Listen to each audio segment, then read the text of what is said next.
Virgo, hello there, my beautiful friends. We're going to do your general tarot reading for early November 2025. Thank you so much for joining me today. You know, I appreciate each and every single one of you. So let's get right down to business as always and start you off with an oracle card here, just so we can dip our toes in the energy and see what's happening for the lovely Virgo collective. Hope you're all doing fabulous and fantastic, my friends. Let's get it going here. My guide spirit team, talk to me. What do we got for these lovely Virgos in early November? What energies, messages, insights can we take a little peek at? And yeah, we're just going to take a real quick look at this first card. Then we'll get into the full reading itself. And at the very end, I'll pull you a bonus card from the Shadowland Tarot just to see what might be in the shadows or what shadow work you can lean into, which is always interesting. But let's get it going here. Let's rock and see what we got for Virgo in early November. What's the vibe? And yes, as you can see, there was no Kyle costume this week, unfortunately. We're past Halloween, but I hope you guys enjoyed the lion last week. That was definitely one of my top favorite costumes to wear. It was so floofy. Okay, so we have this very motivated type of energy I'm picking up here in the front. It's like all about that forward momentum. It's like highly motivated. It feels very much like the Chariot to me for some reason. Now, I like it. You know, I have fire sign placement, so I'm cool with it. But a thing I've been picking up in a lot of the earth sign readings is, a pushiness that I've been getting. Now, before we fully dive into that, if you're new here, I'll be speaking about the November subscriber surprise towards the end, so you might want to check that out. And also, if you could kindly illuminate that like button by tapping it right on its third eye, you know, I'd greatly appreciate it. But enough of the promo, back into the reading. Let's talk about this strong, powerful woman. So we see her in the background. It's like pinkish, reddish, and she is pointing in a specific direction, saying, hey, that's what I want, or hey, that is where I'm going. It's eyes to the horizon type of energy, which could be good. So for maybe some of you, that's advice. Maybe spirit's like, okay, don't worry about the past, don't worry about right now, just keep looking at the horizon. Maybe some of you are already doing that here, but to me, it just feels like super motivated, and it feels like the Chariot, where it's like, choom, it's either coming or going quick. Now, I think that can be good. There's always a time and a place for different types of energies. So this is someone putting the pedal to the metal. But the downside to this, there's a little volatility, and I've been seeing it in all the earth sign readings, at least in the undertone, that there's this energy that's kind of pushing, pushing, pushing. So again, for some of you, that's great. For some of you, maybe not so much. I guess it depends. But this energy's going somewhere, one way or another. We're just going to let her chill right there. Let's get into tarot. And yeah, I always say that first card, it doesn't make or break the reading. It's just a little footnote. So let's get you 3 tarot cards in the upright. And we'll get into that intuitive juiciness. Shuffle it up one time here for the beautiful Virgos. What do we have in early November? And while we get this deck shuffled up and ready to go, let's talk about last week's reading. It did feel a little wound tight to me. Even though I was dressed like a lion, the energy itself felt a little wound tight. So again, hopefully you haven't been anxious or on edge about something. Maybe someone else was. Who knows? You know how the energy can flow and come and go in different ways. But yeah, the reading was titled "They're Nervous." So hopefully that energy has dissipated.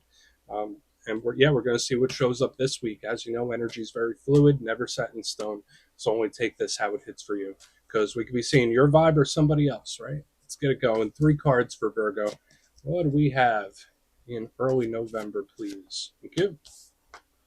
Okay, 2 cups. Nice. It's not as wound tight as the energy we saw in the front end and what we saw last week. I like the 2 cups. That could be a very important individual showing up here. Well, let's get them tucked in. Let's get a couple more. What do we got here for Virgo? Partnerships could be pretty important. Okay, we got the Ace of Pentacles. Nice. I am cautiously optimistic about what I'm seeing, Virgo. I am. Let's get one more. I don't want to speak too soon. You know how these readings could go.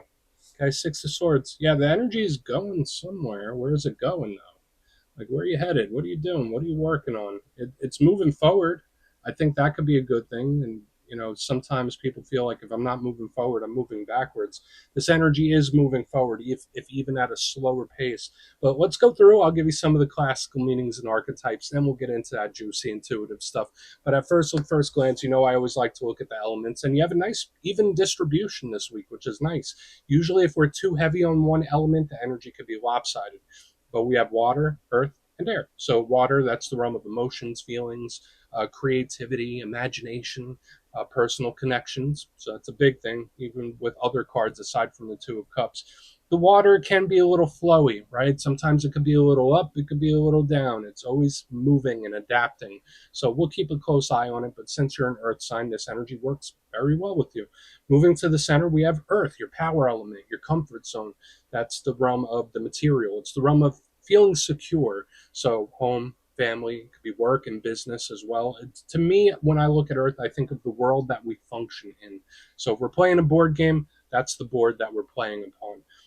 The only thing with Earth energy, sometimes it could get a little clunky, right? Sometimes it could get a little stuck. So again, we'll keep an eye on it. Moving to the back end here, though, we have air. It's okay. I mean, for an earth sign reading, that energy could seem a little flaky to you, but I like the air element. It's strategic, it's plan based, it's communication. So there's like big communication undertones in your reading this week. But let's go through and start building this out piece by piece. Position number one, we start with the beautiful Two of Cups. And you see these two individuals, they're sharing cups, they're sharing stories. It's usually a very good card. Now, in tarot and numerology, twos can represent decisions, choices, being at a crossroads. Do I go left? Do I go right? And partnerships, especially with the Two of Cups. Out of all the twos, this is the closest one tied into partnerships. So whether it's a really good friend, business partner, romantic interest, soul tie, like it's someone that's very important to you or will be very important to you. It depends on your situation. So I really do like this. For a lot of you, you already know who this is. I don't even have to describe him, right?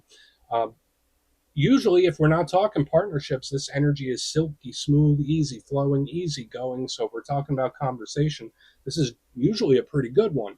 Now, what might be the downside to the Two of Cups? As with everything, there's two sides to every coin, and sometimes this can represent issues with somebody that we really care closely for, or a problem with a person that's just really bothering you. Or we could just be looking at someone's energy, right? Like when we clarified, it might just be us saying, like, oh, hey, how are they doing? Hey, this is how they're doing. So we'll keep a close eye on that Two of Cups. Okay. Now, as we get this tucked back in by the amethyst crystal, it could chill out and enjoy those good crystal vibes. We have the Ace of Pentacles. I love aces, especially this one. This is a card of golden opportunities. And a big thing with aces, that's what they represent. Offers, opportunities. It's new, it's fresh. So whether it's a brand new beginning, brand new cycle, we're just going to have to really take a look and see what it could be. They're huge for communication. Think of like sending messages and talks and stuff like that. So it's nice.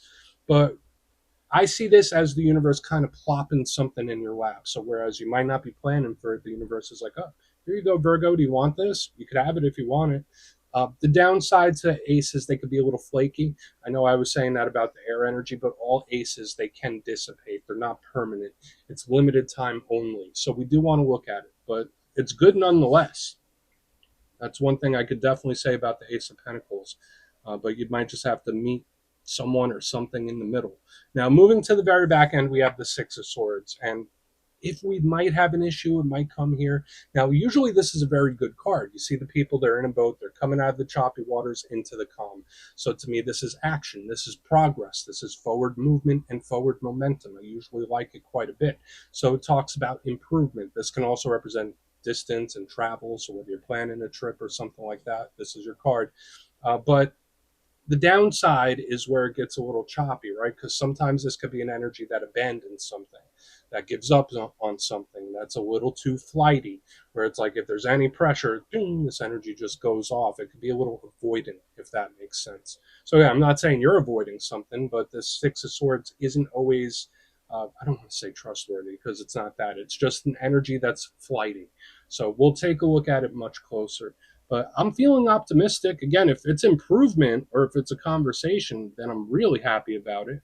But I want to dive deeper on all of this, Virgo. Let's do it. Let's jump in and clarify. And yeah, this is where I go intuitive with the message, which means I just tell you how it feels to me. So feel free to do further research or rely on your base knowledge of tarot because, as you know, every single reading is about the reader's interpretation, and I'm just giving you mine. Let's go in on that Two of Cups. Let's see what that has.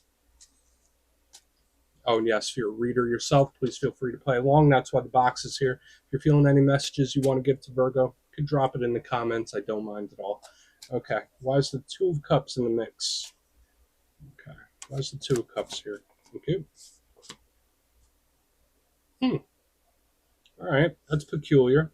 All right, so we have the Empress in reverse. This energy feels a little slippery to me for some reason. Okay. Now I'm a big believer, especially with my fire sign placements, that when things happen or when things come up that you want to tackle them head on, this energy is very opposite of that. Like when I see the Two of Cups and the Empress, it's like I'm walking on eggshells here. So for some of you, there might be something you want to attack or discuss or get out in the air, and it's like, oh, I don't know how to approach it, or oh, if I say it this way, then they're going to get upset with me. I am getting a conversation or a talk. There is care here, that's for sure. But the big question is, how do I approach it? I want to do it, want to talk about it, want to discuss something, but how? So watch the communication issues in this time. Now, normally, this is the Taurus card and also Libra. The Empress represents motherhood, mother figures. It's very fertile and abundant. We love it. It's nurturing, loving, and caring. So when I see the Two of Cups and the Empress, there's obviously a lot of love showing up in whatever or whoever this is. But when she shows up in reverse, it's like, I care, but there's something that needs to get figured out here. I don't want to hurt someone's feelings, but there's something that I want to say. I don't want to make something worse, but this conversation has to happen. So that's just like the main vibe I'm picking up here. Either that or there is a soul tie where maybe you do feel like you're walking on eggshells. That could be it. But let's keep moving. We're gonna see what shows up with the Ace of Pentacles. I don't feel like it's terrible, but there's a hesitancy to speak about something. Let's keep going. There's a hesitancy. Or yeah, there could also be someone where like the energy just feels a little off, a little like slightly off. Like, hey, what's going on with you? Talk to me about it. And that person might not be talking to you about it. Very unique. Let's see what's up with the Ace of Pentacles. Getting lots of random stuff now. How's that Ace of Pentacles here? Thank you. Okay, so the energy does start to open up here. We have the Four of Pentacles in reverse underneath the Ace of Pentacles. Now, for a lot of you, there could be a situation or something where spirit's just like, hey, just flow with it. Don't force it. Don't rush it. And that's something I've been seeing in a lot of zodiacal placements this week, where it's like, listen, don't pressure it. Don't push it. Let it flow how it needs to flow. The Four of Pentacles in reverse underneath this Ace of Pentacles. Yes, I am seeing a talk or a situation of importance that, like, yeah, no, it needs to get figured out. It needs to be addressed. It needs to be spoken about. But at the same time, you can most likely afford to give it a little less pressure. That's how the energy feels to me. So to me, especially in the center, there could be an important or serious situation where it's like, it's important, but there is no rush. That's how the energy feels to me. It's important, but you kind of want to let it flow how it's going to flow. Now, the Four of Pentacles, you see that person, they're clasped on to this pentacle. They're holding on to something really tight. In its best case scenario, it's great for finances and saving and money. So for with the Ace of Pentacles, Four of Pentacles, even in reverse, there could be a big opportunity at business increase, business ideas, money increase. The energy around work and business is looking up. That's what I'll say. But for another portion of you, with this in reverse underneath the Ace of Pentacles, it's like it's just something or a situation that can't be forced, where it's like it's going to do what it's going to do. That's how the vibe feels to me. Worst case scenario, this energy could be very grudgy, like when it's in the upright. So the fact that it's in reverse tells me that the energy does open up and will improve. It's just about the timing. So let's keep moving. We're going to go over to the Six of Swords. So let's see what that has. Then we'll do a quick recap before we get into the shadow. So why is the Six of Swords here for Virgo? What's happening? Why is it here?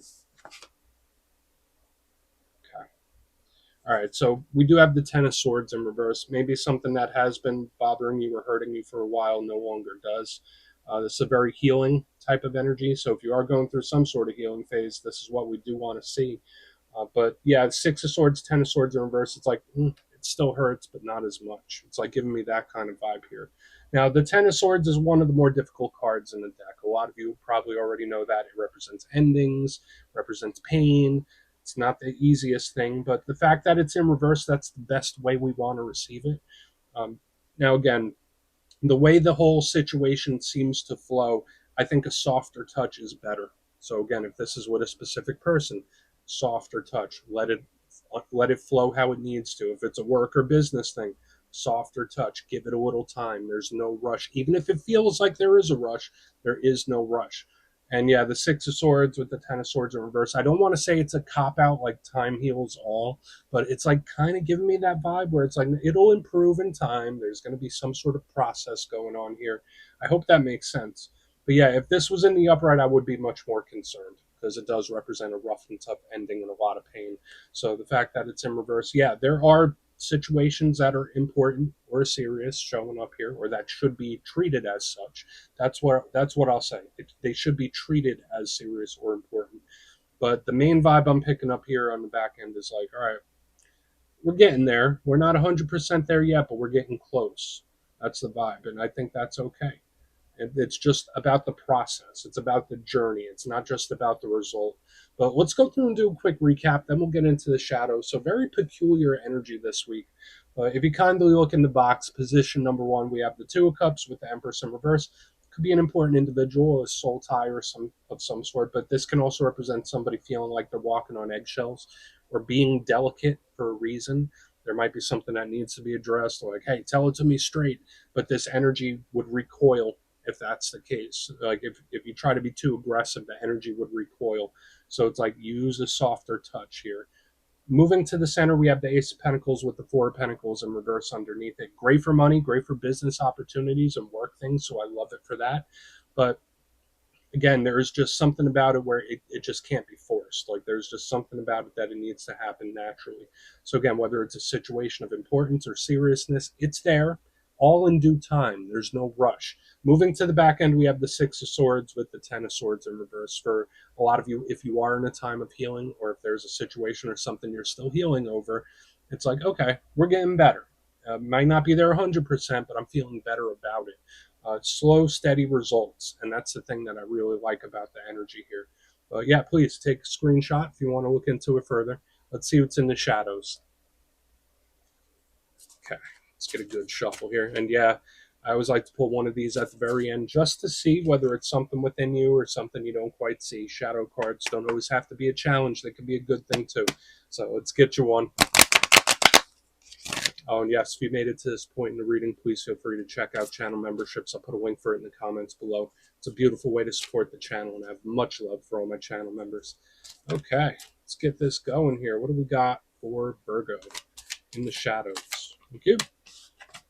Okay, the Sun. Cool. So you got the most positive card in the deck showing up in the shadows. Now, that does have a bit of a different meaning, and I will just say, whatever situations you're dealing with, there could be eventually a really good positive outcome or a silver lining at the very least. But the Sun, let's talk about the shadow side of it. Sometimes it can be very intense, right? Nothing can hide under the rays of the sun. So right now we're looking at the shadow. So think about if you're in a dark room and someone flicks the light on and it's just super bright out of nowhere. That's what the shadow side of this energy can do. It could be too much too soon, or it could be an energy that's just too intense too quickly. So watch out for anything like that. It's all about the pacing. Anything you're dealing with in this time, it's all about the pacing. It's even showing up in the shadows. But another thing here with the Sun, it's great for connecting the dots. It's great for realizations. It's great for revelations and stuff like that. So again, if there's a piece of information you're wanting or something you've been trying to figure out, this is what we want to see. You might get that wish. So we're just going to let that sun chill right there. Virgo, that's what I have for you this week. Don't click away just yet, though. I'm going to give you the details of the November subscriber surprise. If you would like further insight on your situation and you'd like to have a little chat with me, you can book a personal reading with me on my website, mastermetaphysics.com. You'll see my digital calendar is open for the month of November. They're filling up pretty quick, so if you'd like to have a chat, come over and see me. But for the November subscriber surprise, I'm giving away 3 copies of a lovely deck. It's fairly new. It's called Tarot of the Woodland Wardens. It has a whole bunch of fluffy critters. It's really adorable. I think everyone would like it. So if you like to get your name in for this, it's 2 simple things, as always, my friends.